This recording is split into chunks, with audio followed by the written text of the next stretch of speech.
कंस ने वसुदेव देवकी जी को छोड़ दिया था जब प्रथम पुत्र लाए। तो देवर्षि नारद जी ने देखा कि ये पापी अगर ऐसे दया करेगा तो भगवान के अवतार में विलंब होगा।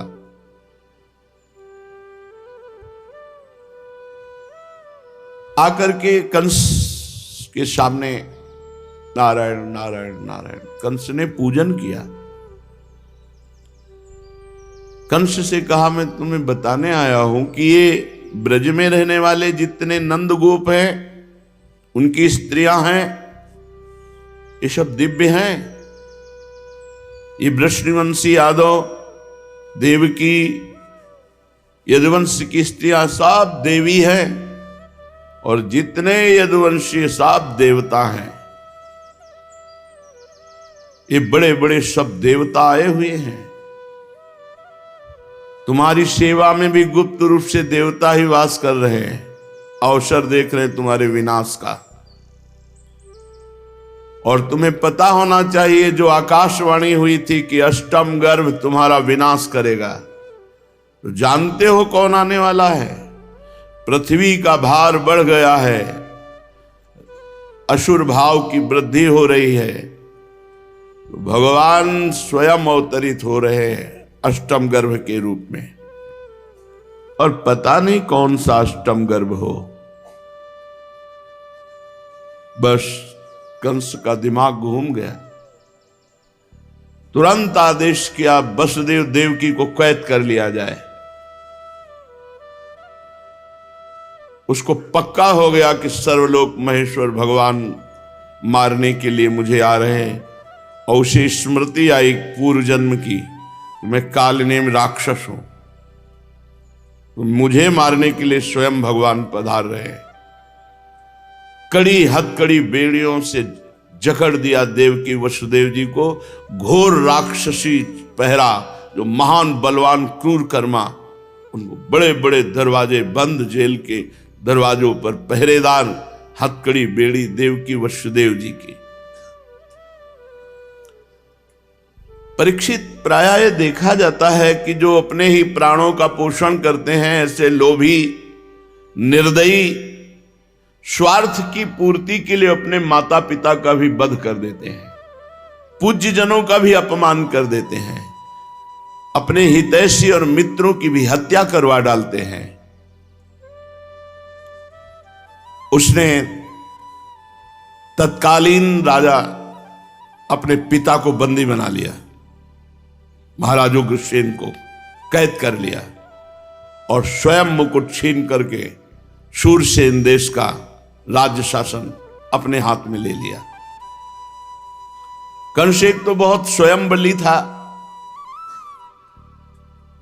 कुएलिया पेड़ हाथी, ये 10,000 हाथियों का बल लगता था, एक हाथ से परास्त कर दिया था। तभी जरासंध प्रसन्न होकर के अपनी 2 पुत्रियों का इससे ब्याह किया और दहेज में कुएलिया पेड़ हाथी दिया था। मगध नरेश जरासंध की बहुत बड़ी बल की सहायता थी कंस के पास।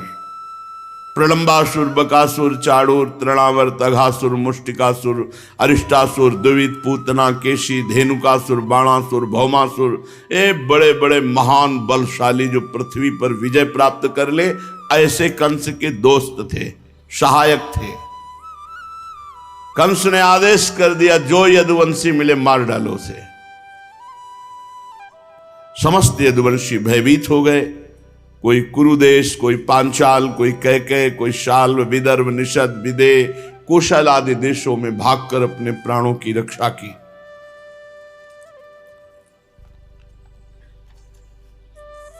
और कुछ लोग जो बहुत विवेकी थे, उसको प्रणाम करके, मीठी मीठी बातें करके उसको विश्वास दिलाया कि हम आपकी सेवक हैं, आपकी आज्ञा में हैं। अक्रूर आदि जैसे बड़े बड़े यदुवंशी। जब कंस ने एक एक करके देवकी के 6 बालक मार डाले, तब देवकी के 7वें गर्भ में भगवान के अंश स्वरूप जिन्हें अनंत कहा जाता है, भगवान शेष जी आए। आनंद स्वरूप शेष जी के गर्भ में आने के कारण देवकी को स्वाभाविक बहुत आनंद, हर समय वो आनंदित रहती। परंतु एक भय सता रहा था, कंस इसे भी न मार डाले। बड़ा शोक हुआ, आर्त भाव से देवकी जी ने भगवान को पुकारा। विश्वात्मा भगवान ने देखा कि मुझे अपना स्वामी और सर्वस्व मानने वाले कंस के द्वारा बहुत सताए जा रहे हैं, तो अपनी योग माया का चिंतन किया। तत्काल योग माया हाथ जोड़कर सामने खड़ी हुई। भगवान ने आदेश दिया, देवी कल्याणी तुम ब्रज में जाओ। गच्छ देवी ब्रजम भद्रे गोप गोभीर अलंकृतम। जहां ग्वाल और गौओं से सुशोभित ब्रज है, वहां हमारे परम प्राण प्रिय नंद जी और यशोदा जी विराजमान हैं। उन्हीं के पास वसुदेव की पत्नी रोहिणी निवास करती है। कंस से डरकर गुप्त रूप में इस समय मेरा अंश, जिसे भगवान शेष जी कहते हैं, देवकी के उदर में गर्भ रूप में है। जाओ वहां से निकाल करके रोहिणी के उदर में भगवान शेष जी को विराजमान करो, और मैं स्वयं समस्त ज्ञान बल ऐश्वर्य आदि से युक्त होकर देवकी का पुत्र बनूंगा। तुम नंद बाबा की पत्नी यशोदा जी के यहां कन्या रूप से विराजमान हो जाओ। तुम लोगों को मुंह मांगे वरदान देने में समर्थ होगी, जो हे देवी कुमुदा चंडिका कृष्णा माधवी कन्यकेति च माया नारायणी सानी शारदेत अंबिकेति च। तुम्हारे नाम हैं, जो तुम्हारी भाव से आराधना करेगा धूप दीप नैवेद्य आदि से, उसकी सारी कामना पूर्ण करने में तुम समर्थ होगी। देवकी के गर्भ से खींचे जाने के कारण भगवान शेष जी को लोग संसार में संकर्षण कहेंगे, लोक रंजन करने के कारण राम कहेंगे, और बलवानों में सर्वश्रेष्ठ होने के कारण बलभद्र कहे जाएंगे। जब सर्वेश्वर भगवान ने इस प्रकार योग माया को आदेश किया, योग माया ने हाथ जोड़कर सर झुकाया और कहा, जो आज्ञा। ऐसा कहकर उनकी बात सिरोधार्य की और उनकी परिक्रमा करके इस भूतल पर भगवान ने जैसा कहा था वैसा ही किया। अचानक देवकी का गर्भ अंतर ध्यान, कंस को सूचना पहुंची, 7वां गर्भ नष्ट हो गया है, और वो योग माया देवकी के गर्भ से रोहिणी के गर्भ में स्थापित कर दिया। पूर्वासी बेचारे बड़े दुखी हुए कि 6 तो कंस ने मार डाले, 7वां अपने आप अंतर्ध्यान हो गया। अब भक्तों को अभय करने वाले भगवान अपि विश्वात्मा भक्तानां अभयंकरः आविवेशांश भागेन मन आनक दुंदुभे। अपने भक्तों को अभय देने वाले समदर्शी सर्वत्र विराजमान परमात्मा वसुदेव जी के मन में अपनी समस्त कलाओं के साथ प्रकट हुए। महान तेजस्वी हो गए वसुदेव जी, मानो कई सूर्य एक साथ उदय हो, ऐसा तेज वसुदेव जी के, क्योंकि भगवान उनके हृदय में प्रकाशित हो गए। लोगों की आंखें नहीं टिकती वसुदेव जी के चेहरे पर। कोई भी अपने बल वाणी या प्रभाव से उसे दबा नहीं सकता, जिसके हृदय में भगवान का प्रकाश हो जाता है। भगवान के उस महातेजोमय स्वरूप को धारण करने के कारण वसुदेव जी महान तेजस्वी। भगवान वसुदेव जी के आधान किए जाने पर देवकी के हृदय में प्रकाशित हुए। जैसे पूर्व दिशा चंद्रदेव को धारण करती है, वैसे शुद्ध सत्व से संपन्न देवी देवकी ने विशुद्ध मन से सर्वात्मा आत्मस्वरूप भगवान को धारण किया। भगवान सारे जगत के निवास स्थान है।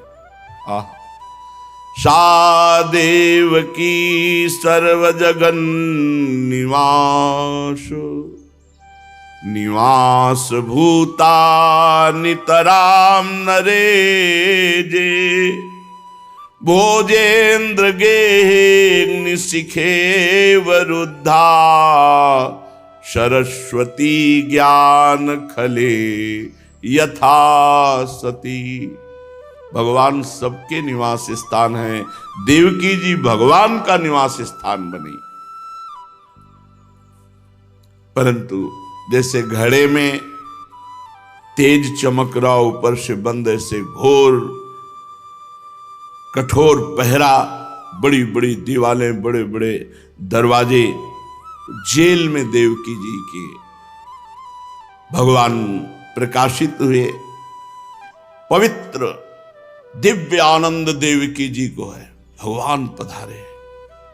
शरीर की कांति जो बंदी गृह अंधेरे से भरा हुआ था, जगमगा उठा देवकी जी की अंग कांति से। सूचना हुई कि इस समय देवकी और वसुदेव का अद्भुत तेज। घबरा गया कंस, भारी घबराहट पैदा हो गई। ये 8वां गर्भ है, ये मेरी मृत्यु बनेगा। अब की बार मेरे प्राणों का गाहक भगवान आया है। बड़ी विचित्र दशा कंस की है। जिधर देखे भगवान ही भगवान, भयवश वो भगवत भाव में हो गया। प्रतिपल वो बस ये कि संतान हुई ये सूचना मिल जाए। विचार किया देवकी को मारना तो ठीक नहीं। ये विचार कब आ रहा है? क्योंकि भगवान उदर में विराजमान है। मैं वीर पुरुष हूं, बालक पैदा होगा उसे मारूंगा, देवकी को नहीं। गर्भवती स्त्री पर हाथ उठाना ठीक नहीं है। कंस विचार करो, शिक्षा लो। घर गृहस्थी में यदि माताएं गर्भवती हों तो उनको किसी भी तरह से कष्ट ना दिया जाए, उनसे विशेष सेवा न ली जाए, उनको मारा पीटा न जाए, कटु वचन न कहा जाए, ऐसा सिद्धांत है। वह मरा हुआ व्यक्ति है जो ऐसों को कष्ट देता है। छोटा बालक, अपाहिज व्यक्ति, रोगी, वृद्ध, गर्भवती स्त्री, ये सब सम्माननीय, पूजनीय हैं और इनको सहयोग देना चाहिए, ना कि क्लेश देना चाहिए। वो मरा हुआ व्यक्ति है जो इनको कष्ट देता है, अर्थात उसके सारे पुण्य नष्ट हो जाते हैं। जो अत्यंत क्रूरता का व्यवहार इनके साथ करता है, जैसे कोई अपाहिज है, आप उसको और कष्ट दे रहे, कटुवचन। वयोवृद्ध माता पिता, रोगी शरीर, गर्भवती माता, बहुत सावधान। इनके साथ व्यवहार आपका मृदु सम्मान युक्त होना चाहिए, नहीं सारे पुण्य नष्ट हो जाते। वो मरा हुआ व्यक्ति है, उसकी मृत्यु के बाद उसे यमराज के यहां भारी दंड मिलता है नरक में, और यहां लोग उसे निंदा करते हैं, गाली देते हैं। इतना ही नहीं, वो देहाभिमानियों के योग्य घोर नरकों में अवश्य अवश्य अवश्य जाता है।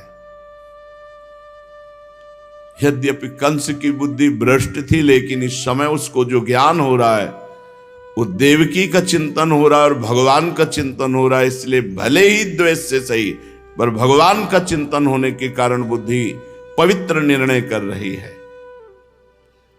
अब भगवान से मन ही मन वैर दृढ़ करके जन्म की प्रतीक्षा करने लगा। क्या स्थिति कंस की है, क्या स्थिति है श्री सुखदेव जी महाराज के। यही स्थिति बड़े बड़े परमहंसों की होती जो कंस की है। आसीनः संविशस्तिष्ठन् भुञ्जानः पर्यटन् महीं चिन्तयानो हृषीकेश मपश्यत् तन्मयम् जगत। आह, कितनी उत्तम स्थिति। बैठा है तो कृष्ण, संविशस्तिष्ठन्, अगर वो उठ करके चल रहा कृष्ण, खा रहा कृष्ण, अगर उसे जीरा दिखाई देता है तो कृष्ण दिखाई देता है, सांवला कुछ कृष्ण। चलते फिरते उठते बैठते चिंतयानो ऋषिकेश मपश्यत् तन्मयम् जगत, जिधर देखता उधर कृष्ण दिखाई देते हैं उसको। यही तो स्थिति चाहिए। ओहो, उठते बैठते खाते पीते सोते जागते चलते फिरते कृष्णमय हो गया कंस। आसीना संविशस्तिष्ठन् भुञ्जाना पर्यटन महीम चिंतयानो हृषीकेश मपश्यत् तन्मयम् जगत। इधर भगवान शंकर जी, ब्रह्मा जी, बड़े बड़े लोकपाल कंस के कैद खाने में आए, सब प्रकाशित हो गए कंस के कैद खाने में। इसलिए परम पवित्र मथुरा भूमि जहां हमारे भगवान अवतरे थे, कितना सौभाग्य, हमारे घर की बात है ये, हमारे घर की बात हम गर्व से कह सकते हैं, हमारे घर की घटना है और हमारे घर वाले प्रभु की बात है। समस्त देवता लोकपाल नारद आदि सब ब्रह्म ऋषि सब कैद खाने में उपस्थित थे। देवकी वसुदेव जी के सामने हाथ जोड़े स्तुति कर रहे हैं भगवान की। सत्यव्रतम सत्य परम त्रिसत्यम सत्यस्य योनिम निहितं च सत्ये सत्यस्य सत्यामृत सत्य नेत्रम सत्यात्मकं त्वां शरणं प्रपन्नाः। एकायनोऽसौ द्विफलस्त्रिमूलश्चतुरसः पंचविधा षडात्मा सप्तत्वगष्ट विटपो नवाक्षो दशच्छदी द्विखगोरादिवृक्षः त्वमेक एवास्य सतः प्रसूतिस् त्वं सन्निधानं त्वमनुग्रहश्च त्वन्मायया संवृत चेतसस्त्वां पश्यन्ति नानान विपश्चितो ये। हे भगवान, आप सत्य संकल्प हैं। हे भगवान, सत्य ही आपकी प्राप्ति का श्रेष्ठ उपाय है। हे भगवान, सृष्टि के पूर्व प्रलय के पश्चात संसार की स्थिति के समय इन असत्य अवस्थाओं में भी आप सत्य हैं। पृथ्वी, जल, तेज, वायु, आकाश, ये पांच दृश्यमान सत्यों के आप ही कारण हैं। अंतर्यामी रूप से आप इनमें विराजमान हैं। आप इस दृश्यमान जगत के परमार्थ स्वरूप हैं। आप मधुरवाणी के समदर्शन के प्रवर्तक हैं। आप सत्य स्वरूप हैं। हम सब आपकी शरण में हैं। हे प्रभु, ये संसार क्या है? एक सनातन वृक्ष। इस वृक्ष का आश्रय क्या है? एक प्रकृति। इसके दो फल हैं, सुख और दुख। तीन जड़ हैं, सतोगुण, रजोगुण, तमोगुण। चार रस हैं, धर्म, अर्थ, काम, मोक्ष। इनके जानने के 5 प्रकार हैं, श्रुत, त्वचा, नेत्र, रसना, नासिका। इनके 6 स्वभाव हैं, पैदा होना, रहना, बढ़ना, बदलना, घटना, नष्ट हो जाना। इस संसार वृक्ष की छाल 7 धातुएं, रस, रुधिर, मांस, मेद, अस्थि, मज्जा, शुक्र, 8 शाखाएं, 5 महाभूत, मन, बुद्धि, अहंकार, इनमें मुख आदि 9 द्वार खोड़र है। प्राण, अपान, व्यान, उदान, समान, नाग, कुर्म, कृकल, देवदत्त, धनंजय, ये 10 प्राण, इसके 10 पत्ते हैं। और इस संसार रूपी वृक्ष पर 2 पक्षी हैं, जीव और ईश्वर। इस संसार रूपी वृक्ष के उत्पत्ति के आधार एकमात्र आप ही है। आप में ही इसका सृजन होता है, आप में इसका पालन होता है, आप में इसका प्रलय होता है। प्रभु, जिनका चित्त आपकी माया से आवृत हो गया है, वो ये सत्य समझने की शक्ति खो बैठा है कि आप अपने आप से अपना सृजन करते हैं, अपने आप से अपने आप का पालन करते हैं, अपने आप से अपने आप का संहार करते हैं। जिनकी माया से आसक्त बुद्धि है, वो इस सामर्थ्य खो बैठते हैं इस रहस्य को जानने की। वो उत्पत्ति, स्थिति, प्रलय आदि करने वाले को अलग अलग देखते हैं। तत्वज्ञानी पुरुष सबके रूप में केवल आपका ही दर्शन करते हैं। जैसे कुछ लोग प्रश्न कर देते, भगवान ने उनकी रक्षा क्यों नहीं की? क्यों करें? अवश्य में भोक्तव्यम कृतम कर्म शुभाशुभम, अपने अपने कर्म का विधान है। बोले भगवान को दया नहीं आती? नहीं आती। क्यों? क्योंकि सृजन, पालन, संहार तीनों लीलाएं बराबर उनकी हैं। जब सृजन होता है तब, जब पालन होता है तब, और जब संहार होता है तब वो बिल्कुल निर्मम होकर अपने आप से अपने आप का सृजन, अपने आप से अपने आप का पालन, अपने आप से अपने आप का संहार। वो किसी दूसरे का संहार थोड़ी हो रहा है, वो अपने आप से अपने आप में संहार लीला खेल रहे हैं। हे चराचर जगत के कल्याण के लिए अनेकों रूप धारण करने वाले भगवान, आपके सब रूप विशुद्ध अपराकृत सत्वमय हैं और भक्तों को, संतों को आप बहुत सुख देते हैं। दुष्टों को उनकी दुष्टता का दंड देते हैं, दुष्टता का दमन करते हैं। ध्यान से सुनो, अगर भगवान के पक्षपाती बनाने की भावना है तो भक्ति करो और भगवान को अपने पक्ष में ले लो, माया पर विजय प्राप्त कर लो। और दुष्टता करोगे तो भगवान ही काल रूप, तिनकर काल रूप में भ्राता वो दंड देंगे। उनके लिए भगवान महान दुखमय बन जाते हैं जो धर्म के विरुद्ध, शास्त्र के विरुद्ध आचरण करते हैं। ध्यान से सुन लो, अगर शास्त्र के विरुद्ध अधर्माचरण करोगे तो भगवान ही तुम्हारे लिए दंड रूप हो जाएंगे, दुख रूप, विपत्ति रूप। कमल के समान कोमल अनुग्रह भरे नेत्रों वाले मेरे प्रभु, कुछ बिरले लोग ही आपको समझ पाते हैं। कुछ बिरले ही एकाग्रता पूर्वक आप में चित्त लगा पाते हैं। और जो आपके हो गए, आप में चित्त लगा दिया तो आपके चरण कमल रूपी जहाज में बैठकर आराम से संसार समुद्र से पार हो जाते हैं, अनायास ही पार हो जाते हैं। क्यों न हो, अब तक के सभी संतों ने इसी चरण कमल रूपी जहाज से संसार को पार किया। भगवान भी गीता जी में स्पष्ट कह दिए, दैवी हेषा गुणमयी मम माया दुरत्तया मामेव ये प्रपद्यन्ते माया में ताम तरन्ति थे।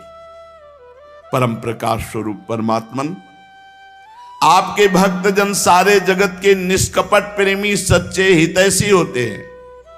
वे स्वयं तो इस भयंकर और कष्ट युक्त संसार से पार हो जाते हैं और हजारों को, लाखों को मम भक्ति युक्तो भुवनम पुनातु, उनका कल्याण कर देते हैं। भक्तों में ऐसी सामर्थ्य है।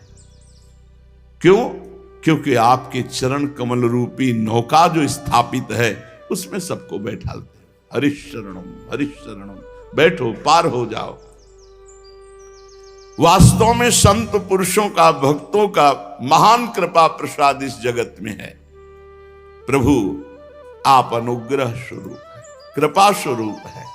हे कमल नयन, जो लोग आपके चरण कमलों की शरण नहीं लेते, बड़ी सुंदर बात है, ये नेरविंदाक्ष विमुक्त मानिनस त्वय्यस्तभावाद विशुद्ध बुद्धयः आरुह्य कृच्छेण परम पदम ततः पतन्त्यध्योनादृतयुष्मदंघ्रयः। आहा, जो लोग भगवान की शरणागति स्वीकार नहीं करते, भगवान की भक्ति भाव से रहित है और बड़ा ज्ञान अपने को मुक्त मानते हैं, झूठ मूठ, वास्तव में बद्ध हैं। बड़ी बड़ी तपस्या करके, साधना का कष्ट उठा करके ऊंचे ऊंचे पदों पर पहुंचकर वहां से भ्रष्ट होते देखा है, नीचे गिरते देखा है ये भगवान शंकर ब्रह्मादि। परंतु तथा न ते माधवतावका क्वचित् भ्रश्यन्ति मार्गात् त्वयि बद्ध सौहृदा त्वयाभिगुप्ता विचरन्ति निर्भया विनायकानि कपमूर्धसि प्रभु। जो आपके शरण में हो गए, आपके भरोसे हो गए, तो आपके निज जन हैं, आपके चरणों में जिन्होंने अपने आप को समर्पित कर दिया, वे कभी ज्ञानाभिमानियों की भांति अपने साधन से भ्रष्ट नहीं होते। अगर चूक भी हो जाए, जन अवगुण प्रभु मानन काऊ, दीन बंधुवती मृदुल स्वभाव। बड़े बड़े विघ्न के डालने वाले सेनाओं के सरदारों के सिर पर पैर रखकर वो निर्भय विचरते हैं, क्योंकि भरोसा आपका है। कोई भी विघ्न माया का उन भक्तों के मार्ग में रुकावट नहीं डाल सकती जो आपके चरणों की शरण में है। और जो ज्ञानाभिमानी हैं उनको ऊंचे ऊंचे पदों से भ्रष्ट होते देखा है। प्रभु, आप संसार की स्थिति के लिए समस्त देहधारियों के परम कल्याण प्रदान करने वाले विशुद्ध सत्य सच्चिदानंदमय परम दिव्य मंगल विग्रह से प्रकट हो रहे हैं। प्रभु, उस रूप के प्रकट होने से ही आपके भक्त वेद कर्म कांड अष्टांग योग तपस्या समाधि के द्वारा आपकी आराधना करते हैं। बिना किसी आश्रय के साधना कैसे हो सकती है? प्रभु, आप सबके विधाता हैं। यदि आपका ये विशुद्ध सत्य में निज स्वरूप ना होता तो अज्ञान और उसके द्वारा होने वाले भेदभाव को नष्ट करने वाला अपरोक्ष ज्ञान भी किसी को ना होता। प्रभु, ये जगत में दिखने वाले तीन गुण आपके हैं, आपके द्वारा प्रकाशित है, परंतु इन गुणों की प्रकाशक वृत्तियों से आपका ज्ञान नहीं हो सकता। वास्तविक ज्ञान के लिए आपके चरणों की सेवा करने से जो विशुद्ध सत्वमय स्वरूप का बोध होता है, ये खास बात। भगवान की दासता से जो ज्ञान प्रकट होता है वो जड़ चेतन ग्रंथि का भेदन करता है। भगवान मन और वेद वाणी के द्वारा केवल आपके स्वरूप का अनुमान मात्र होता है। वेद भी नेति नेति कहते हैं, क्योंकि आप वेद के द्वारा जानने में आने वाले नहीं हैं, वेद के भी वेद हैं, साक्षी हैं। इसलिए आपके गुण, जन्म, कर्म, आपके नाम, आपका रूप अद्भुत है। इतना नहीं कहा जा सकता, इतना रूप है, इतना गुण है, इतनी महिमा है। भक्तजन उपासना के द्वारा आपका साक्षात्कार करते हैं। बहुत सुंदर, बहुत सुंदर। जिसको भगवत प्राप्ति की चाह है वो बहुत ध्यान से बात सुने, कैसे भगवत प्राप्ति होगी। एक श्लोक में बहुत सुंदर, श्रवणं गृणन् संस्मरयश्च चिन्तयन्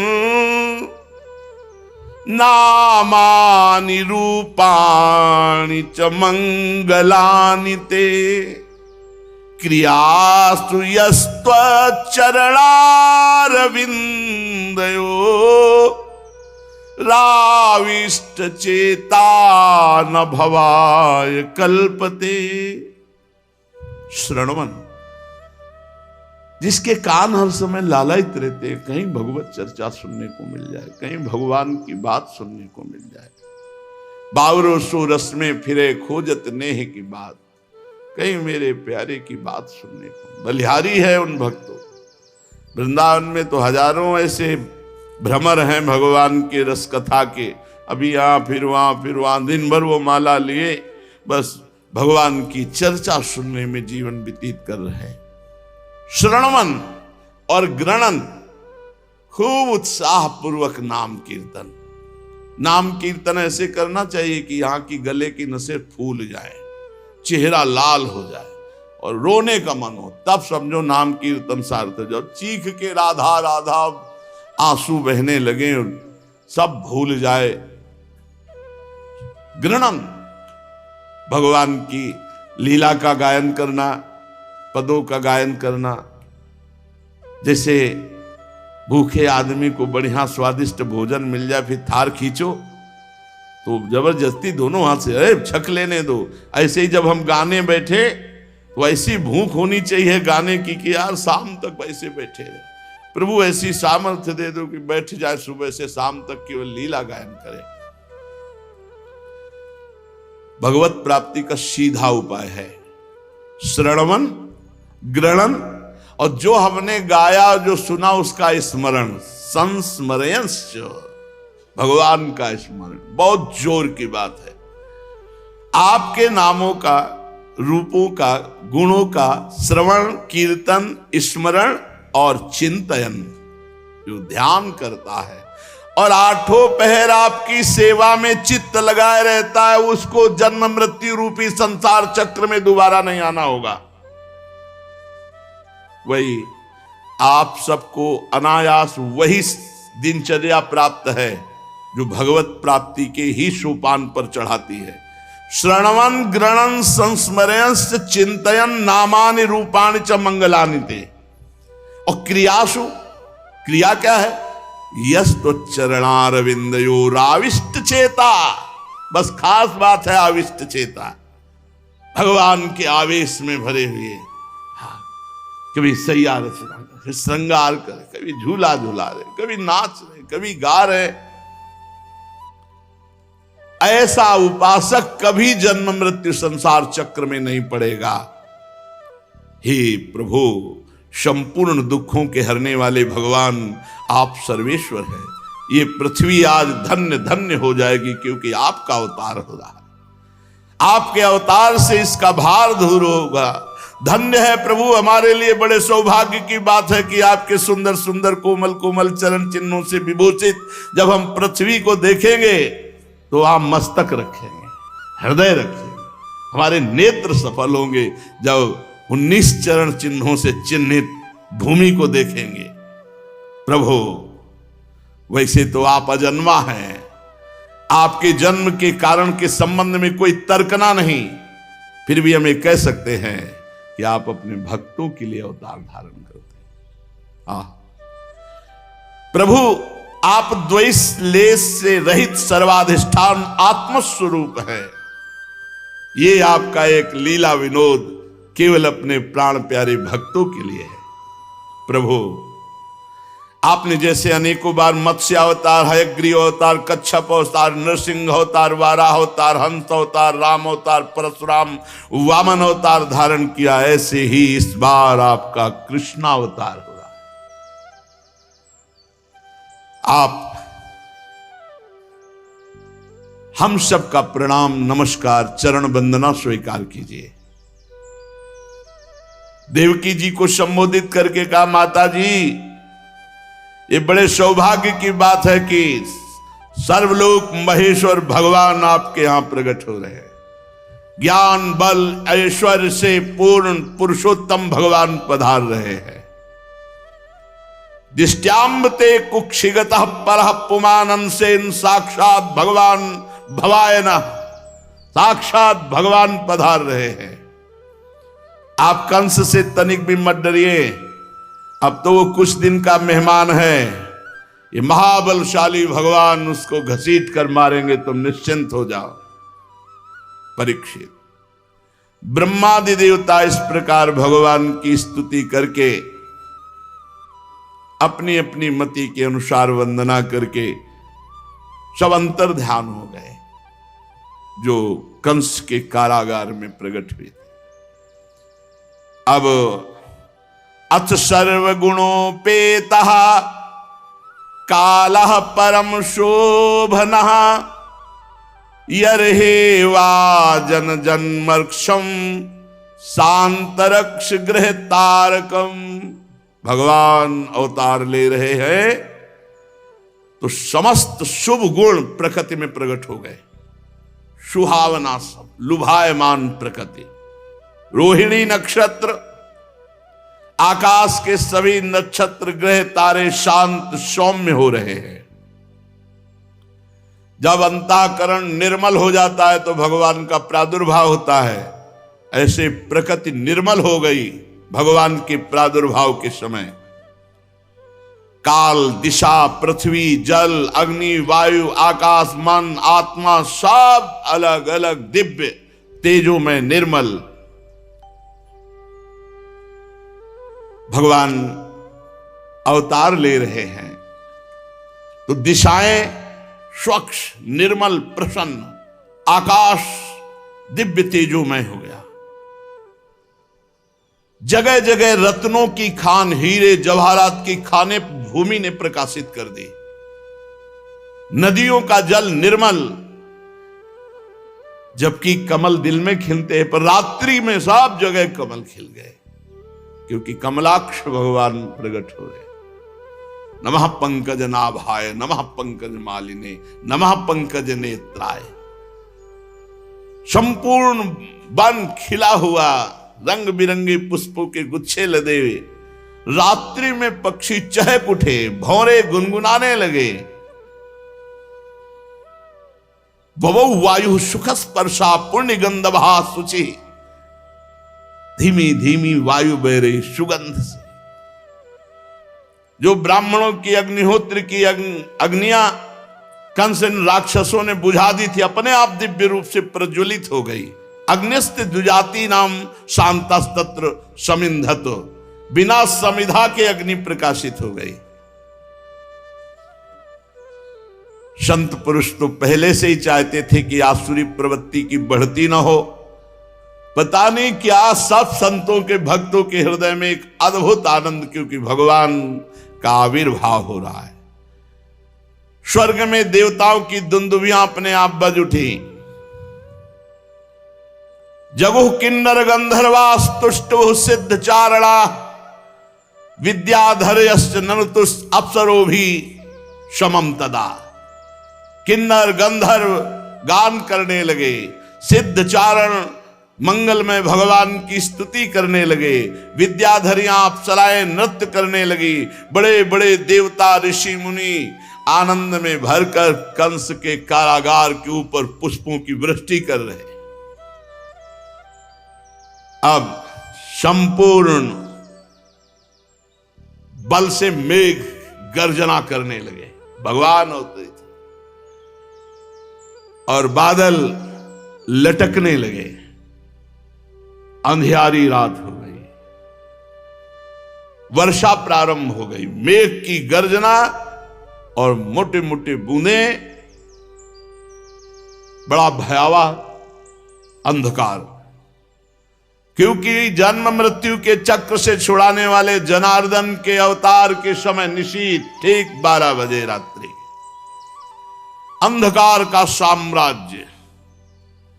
उसी समय निशीथे तम उद्भूते जायमाने जनार्दने देवक्याम देवरूपिण्याम विष्णु सर्वगुहाशयः आविरासीद यदा प्राच्याम दिशिंदुर्यु पुष्कलः। भगवान जनार्दन के अवतार का समय रात्रि के 12 बजे।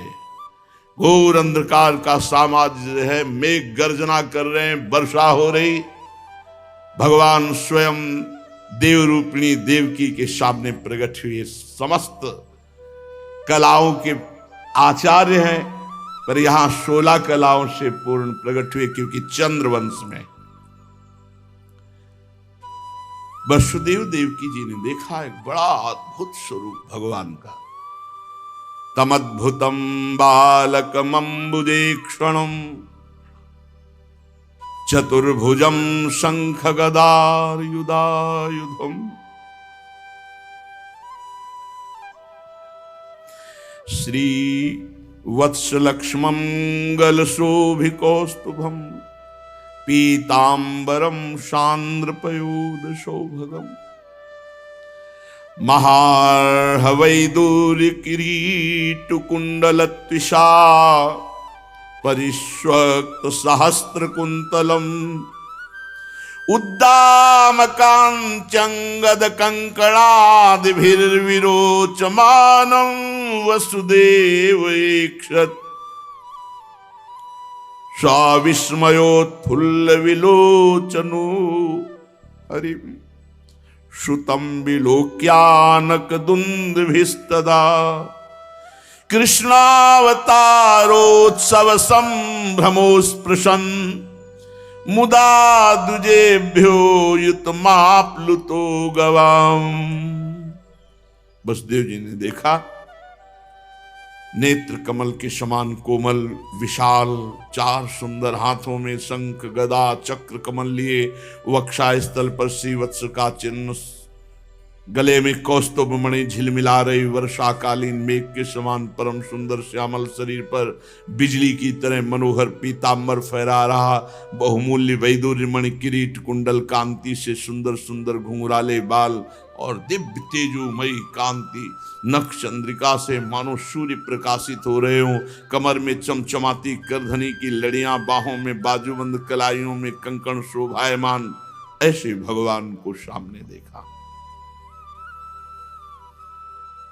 भगवान स्वयं पुत्र रूप में पधारे, बड़ा आश्चर्य हुआ, परमात्मा मेरा पुत्र बन गया। आंखों से आंसू चल रहे हैं वसुदेव जी के, आनंद रोम रोम आनंद में मग्न है। क्या करूं, हथकड़ी बेड़ियों से जकड़ा हूं, पर जब मैं यहां से मुक्त होऊंगा तो 10,000 ब्राह्मणों को करोड़ों गौएं दान करूंगा। संकल्प किया, इस समय तो हथकड़ी बेड़ी से जकड़े हैं। भगवान अपनी अंग कांत से संपूर्ण श्रुति का ग्रह को प्रकाशित कर दिया जेल को।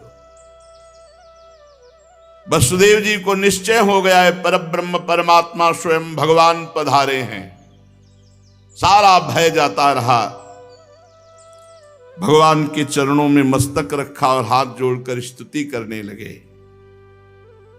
विदितोषि भवान साक्षात पुरुषः प्रकृते परः केवलानुभवानंद स्वरूपः सर्वबुद्धिदृक् शैव स्वप्न कृत्येदं सृष्ट्वाग्ये त्रिगुणात्मकं तदनु त्वं प्रविष्टः प्रविष्ट इव भाव्य से।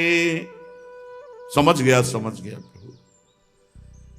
प्रकृति से अतीत साक्षात परमात्मा पुरुषोत्तम आपका स्वरूप केवल अनुभव स्वरूप, केवल आनंद स्वरूप, आप समस्त बुद्धियों के एकमात्र साक्षी, आप ही स्वर्ग के आदि में अपनी प्रकृति से इस त्रिगुणमयी जगत की सृष्टि करते हैं, फिर इसमें प्रविष्ट ना होने पर भी प्रविष्ट होने की लीला करते हैं।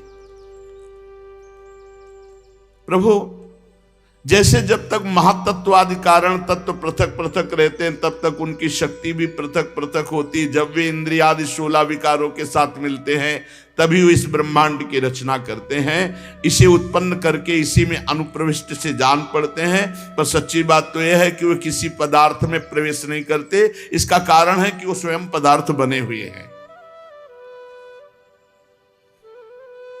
ठीक वैसे ही बुद्धि के द्वारा केवल गुणों के लक्षणों का अनुमान होता है, आपका नहीं। बुद्धि की सामर्थ्य नहीं कि भगवान का अनुभव करा सके। हे सर्वांतर्यामी, हे परमार्थ सत्य आत्म स्वरूप, ये गुणों का आवरण आपको नहीं ढक सकता, इसलिए आप में ना बाहर है ना भीतर है, फिर भी आप किसमें प्रवेश करेंगे? मैं सत्य समझता हूं आपकी कृपा से। वो अज्ञानी है जो ये बात नहीं समझ पाता। ये देह के आदि पदार्थ सब माया का विलास है। विचार के द्वारा इसकी अस्तित्व सिद्धि नहीं होती, बल्कि बाधित हो। जो बाधित है, जैसे स्वप्न में है तो जागृत अवस्था का स्थूल देह बाधित पड़ा है, कोई ध्यान नहीं, और जब जागृत हुए तो स्वप्न अवस्था झूठी। ये तत्काल जो झूठे हो रहे, सत्य कैसे हो सकते हैं? आप सर्वशक्तिमान, सबके स्वामी, संसार के रक्षक, आप मेरे घर आए। अखिल कोटि ब्रह्मांडों के पिता हैं आप प्रभु। ये बड़े बड़े असुर प्रकट हो गए हैं जो घोर अत्याचार कर रहे हैं, आप इनका संहार कर डालें। हे आराध्य देव, ये कंस बड़ा दुष्ट है प्रभु। मुझे अब भी भय लग रहा है कि अगर वो सुनेगा कि आपका अवतार हुआ, आप प्रकट हुए, तो प्रभु जैसे आपके भाइयों को मार डाला, कहीं वो शस्त्र लेकर आए और ऐसा कुछ अनिष्ट ना कर दे। जान रहे पर ब्रह्म परमात्मा है, पर पुत्र भाव है, इसलिए अधिक प्रीति मन भा संदेहा। जब वसुदेव जी स्तुति कर रहे हैं तो देवकी जी गौर से देख रहे हैं कि अरे पुरुषोत्तम सच्चिदानंद भगवान। पहले तो कंस के भय से भयभीत, फिर मुस्कुराती हुई देवकी जी ने कहा, प्रभु प्रभु, वेद जिसे अव्यक्त बताते हैं वो व्यक्त होकर हमारे सामने है। ब्रह्म ज्योति स्वरूप बताते हो मेरा पुत्र बनने। प्रभु,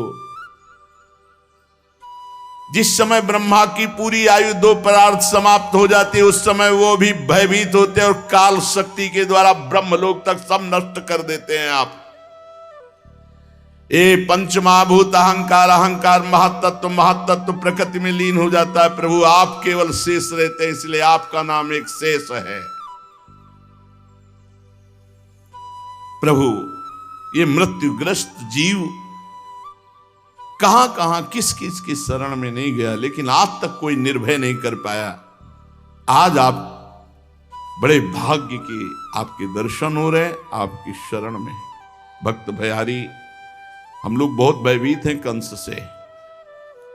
देखो, भगवान को देख रहे हैं, फिर भी पुत्र भाव होने के कारण ये बात है। प्रभु, हम बहुत भयभीत हैं, अपने लिए नहीं, आपके लिए। कहीं कंस ऐसे।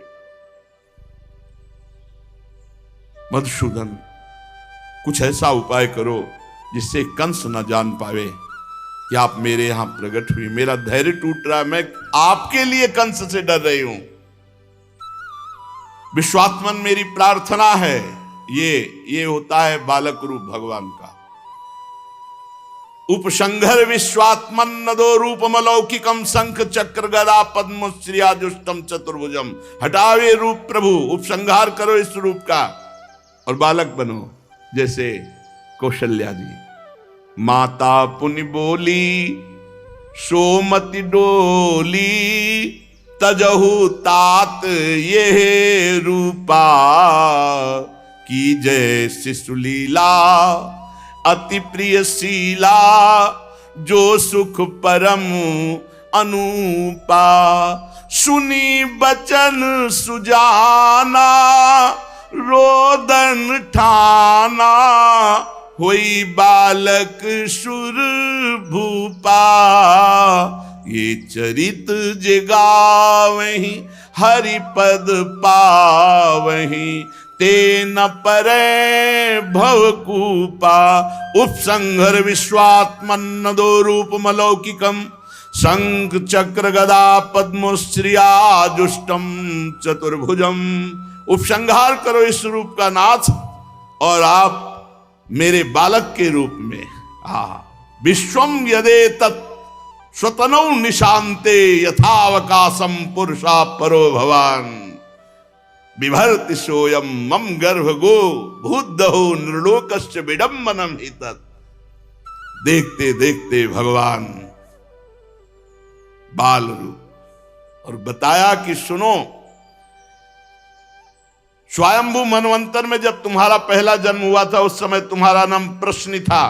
और वसुदेव शुतपा नाम के प्रजापति थे। तुम दोनों ने शुद्ध हृदय से मेरे लिए तपस्या की, और जब वरदान की बात आई तो उत्कृष्ट तपस्या के प्रभाव से तुम दोनों ने वर्षा, वायु, घाम, शीत, उष्ण सब सहा। प्राणायाम के द्वारा मन को मल के धो करके, प्राणों को सूक्ष्म करके, सूखे पत्ते खा करके, फिर हवा पी करके हमारे लिए तपस्या की। तुम्हारा चित्त शांत निर्मल, मेरी आराधना से युक्त। 12,000 वर्ष तक वसुदेव देवकी जी ने पत्ता और हवा, यहां 1-2 दिन उपवास कर ले तो कूटू का ये हो, सिंगाड़े का हलवा हो, व्रत हो रहा भगवान के लिए। अरे ये 24 घंटे ये व्रत रहना है तो पानी भी मत पियो, क्या जाता है, मर थोड़ी जाओगे। भगवान के लिए 12,000 वर्ष सूखे पत्ते खा के, कभी वायु से। पूर्णिमयी देवी, उस समय मैं प्रसन्न हुआ, तुम्हारी तपस्या पूर्ण हुई। तुम मेरे प्रति महाप्रेम रखकर हृदय में ऐसी भावना करते थे कि भगवान जैसा पुत्र हो। उस समय समस्त अभिलाषा पूर्ण करने वाला, वर देने वालों का राजा मैं तुम्हारे सामने प्रकट हुआ। मैंने कहा तुम्हारी इच्छा हो वो वरदान मांग लो। तुमने कहा तुम्हारे जैसा पुत्र चाहिए।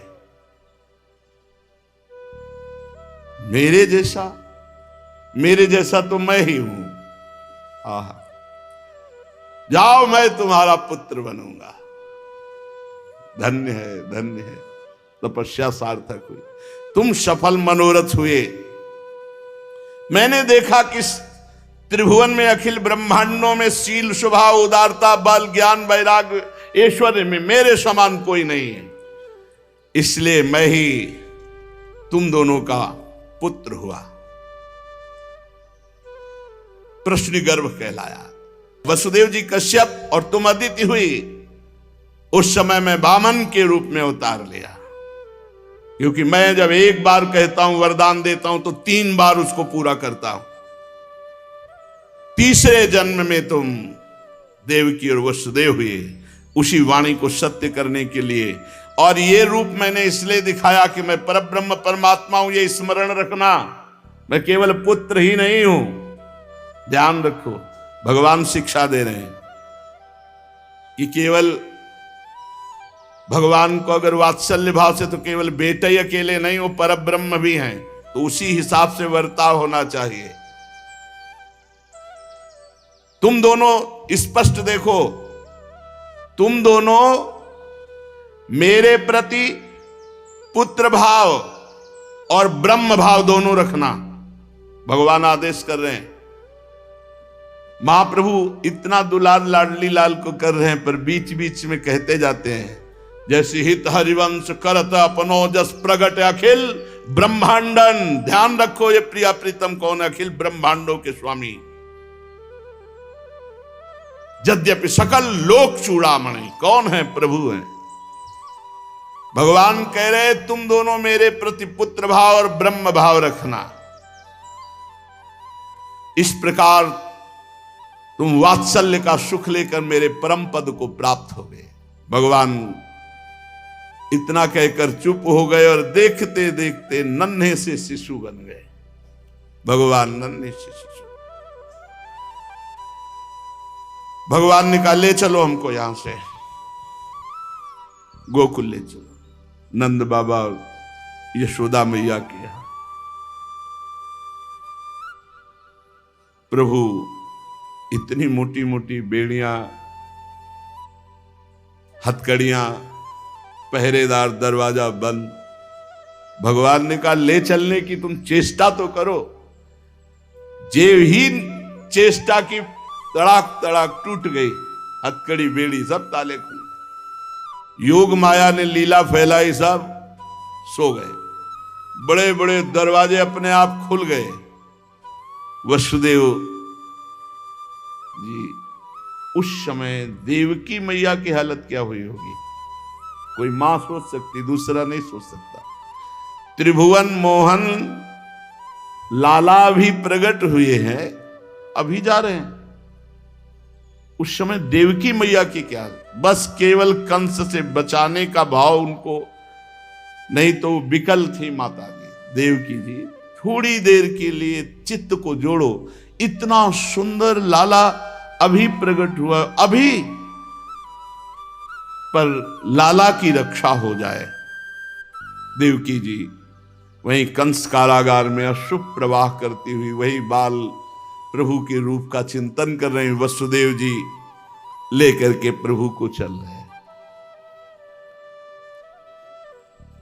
अब इतनी जोर की वर्षा हो रही है,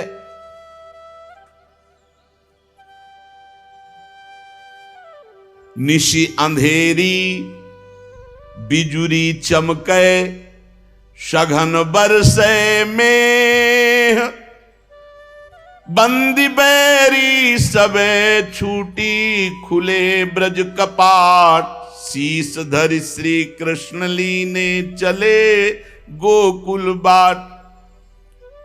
विचार कर रहे हैं कि क्या करूं, वर्षा हो रही, लाला अत्यंत सुकुमार अभी प्रकट हुआ, बिजली चमक रही, पहरेदार सो गए, दरवाजे खुल गए, लेकिन कदम आगे बढ़ाने में कि वर्षा हो रही। इतने में देखा कि बाहर तो बूंदें पड़ रही, उनके ऊपर बूंद नहीं पड़ रही। बुद्धि काम नहीं कर रही कि हम लौट के देखे।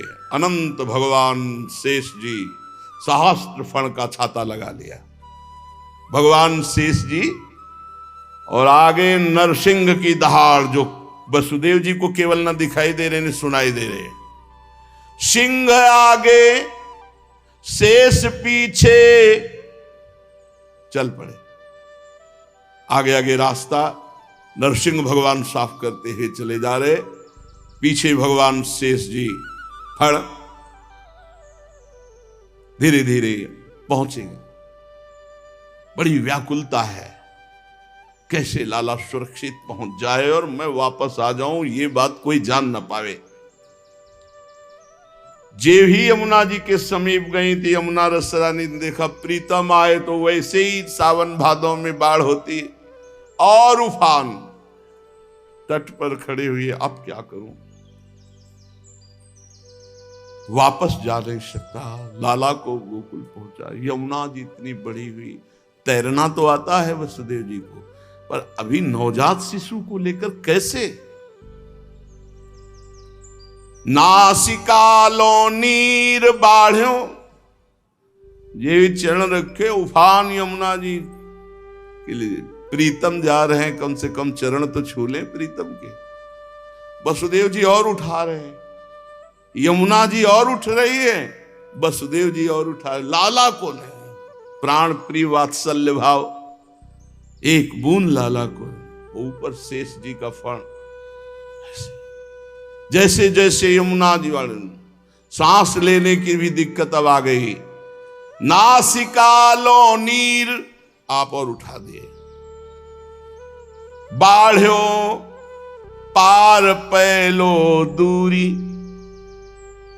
तो शीश ते हुंकार कीनी, जमुन जान्यो भेव चरण परसत था दीनी, पार गए वसुदेव। भगवान ने यमुना जी तुरंत सावधान। अब वो तो वामन में तो इतना बढ़ा दिया था, तो कृष्णावतार में यमुना जी में छुआने में वसुदेव जी ऐसे ही किए। भगवान ने थोड़ा चरण लंबा किया, बोले छू ले, चुप रहो, देखो परेशान हो रहे। बस यमुना जी तुरंत घुटने से हो गई, पूरी यमुना जी घुटने से, आराम से वसुदेव जी पार हो गए। अब विचार कर रहे हैं, वहां तो सब सोए थे कंस कारागार में, यहां अगर जगे होंगे तो सब पहचान जाएंगे क्या। बस यही विचार, तो जिधर दृष्टि डालते हैं सब सोए हुए। सीधे महर ढिगुन जाई राखे, अमर अति आनंद शूरदास बिलास ब्रजहित प्रगटे आनंद कंद। वहां पहुंचे तो देखा रोहिणी जी दीवाल में लगी हुई है, सखियां जितनी दासियां सब जो जैसे यशोदा जी शैया पर, और लाला नील मेघ कांति, इतना सुंदर पार्श्व में की दृष्टि ऐसे है वसुदेव जी की, कोई देख तो नहीं रहा, लाला के ऊपर लाला, लाला में लाला समा गए और बगल में योग माया रो रही कन्या के रूप में। जल्दी उठाया, जैसा भगवान ने आदेश किया था कि हमें गोकुल में छोड़ा हो, यहां यशोदा की कन्या को गोद में आते ही रोना बंद। जो लाली शांत, योग माया है अनुकूल, बस जैसे गए थे वैसे ही सुविधा से वापस आए, और जे ही जेल के अंदर हुए भड़ाक से दरवाजे अपने आप बंद, पहरेदार जग गया, ताला मोटा उससे लगा, अंदर गए, हथकड़ी बेड़िया जकड़ गई। योग माया है ना साथ में, जब प्रभु है तो सब खुल गए, माया है तो सब बंद गए। रोना शुरू कर दिया। पहरेदार सावधान है, भागता हुआ गया, महाराज की जय हो। रात्रि में ही देवकी की संतान हुई, रोने की आवाज, देवकी की संतान हो तो न दिन चैन न रात, बाल खुले बिखेरे हुए, नंगी तलवार लिए हुए भागता हुआ लड़खड़ा के कहीं गिर जाता है, फिर संभल के उठता है। 8वीं संतान तेरी मृत्यु होगी, वही आकाशवाणी गूंज रही। अब वो कंस पधारा तो सब देवकी जी हाथ जोड़ के, भैया देखो आकाशवाणी ने कहा था 8वां पुत्र हो गए, पुत्र नहीं है पुत्री है, आपकी कन्या के समान, आप इसे छोड़ दो, आपने मेरे इतने पुत्र मारे, अब तो दया। निर्मम हत्यारा, उसको दया कहां, पकड़ा पैर से और गोद से कन्या निकला बाहर एक चट्टान पर वो कोई साधारण कन्या थोड़ी हो, तो ये भगवान की माया शक्ति है, अंबिका है, समस्त जगत को संहार करने की सामर्थ्य रखने वाली। उन हाथ से छूट कर गई और देखा 16 भुजाओं से युक्त, साम्य अस्त्र शस्त्र। हे पापी कंस, तू क्या मुझे मारेगा, तेरी क्या सामर्थ्य है, तेरा मारने वाला ब्रज में पैदा हो चुका है। ये नई बात, उसने कहा ये नहीं भैया, हो क्या रहा है हमारे साथ। एक आकाशवाणी हुई थी कि तुम्हारे मारने के लिए अष्टम गर्भ से, और यहां 8वें गर्भ में कन्या पैदा होती है, आकाशवाणी झूठी कैसे हो गई, यहां तो पुत्र होना, और ये कह रही ब्रज में पैदा हो गया। देवकी वसुदेव जी के पास आए और कहा सब प्रारब्ध करवाता है, आप हमें क्षमा करो, अब हम क्या बताएं, आकाशवाणी ने इतना कष्ट दिलाया नहीं, हम आपको कभी कष्ट। जब उसको पता चला कि इनकी तो कन्या हुई है, तो मतलब सब आकाशवाणी झूठी। वसुदेव देवकी जी ने कहा कोई बात नहीं, हमारा प्रारब्ध है, उसको भोगा। बड़े प्यार से जेल से उनको मुक्त कर दिया। कंस ने संगोष्ठी बैठा ली, कहा क्या ऐसा हो सकता है आकाशवाणी झूठी है। महाराज आकाशवाणी तो झूठी नहीं हो सकती, देवकी की कन्या कैसे हो गई, यहां तो पुत्र होना था, हम उसको कैसे जाने की कन्या कैसे हो गई, उस विषय में जब आप नहीं जानते तो हम। बोले आकाशवाणी की ब्रज में पैदा हो चुका है, तो काहे को आप परेशान होते। पूरे ब्रजमंडल में कल सुबह 10 दिन के बच्चे, जितने 10 दिन से पूरे ब्रजमंडल में हम सब लग जाएंगे, हफ्ता में पूरे ब्रजमंडल के बालक साफ, जो 10 दिन पहले से हुए हैं। आपने बड़े बड़े देवता तो आपके सामने घुटने टेक देते हैं, आप बच्चों के लिए परेशान हो। कंस के जो सलाहकार, इसीलिए सचिव, वैद्य और गुरु 3 जो प्रिय बोले भय आस, राज धर्म तन 3 कर होय में। अगर शिष्य की चाटुकारिता गुरु करने लगे तो शिष्य का नाश हो जाएगा, और मरीज के अनुकूल वैद्य चलने लगे तो मरीज का नाश हो जाएगा, और अगर चाटुकारिता बोलने वाला सचिव हो, मंत्री हो, तो राजा का नाश हो जाएगा। ठीक निर्णय करना, महाराज आप गलत हैं, भले मंत्री पद से निकाल दिया जाए। पर वो तो सब असुर स्वभाव के थे। ठेका उठ गया ब्रज 84 कोस के बच्चों के मारने का। गोकुल के ठेकेदार हुई पूतना। बड़ा आनंदित कंस की, अब तो सब बच्चे ही मार डाले जाएंगे तो झंझट खत्म हो जाएगी। और इधर योग माया जो ही हटी सोई रोहिणी जी के नेत्र खुले, सोई दृष्टि गई थी इंद्र नीलमणि की तरह यशोदा जी के पार्श्व में भगवान विराज। अरे यशोदा जी को, अरे मैं जग तो देख कितना सुंदर लाला। यशोदा जी ऐसे, ओ ये तो वही है जो स्वप्न में दिखाई देता था, जाओ बाबा को सूचना दो। और फिर जो आनंद मचता है वो शेष चर्चा की। श्री राधा वल्लभ लाल की।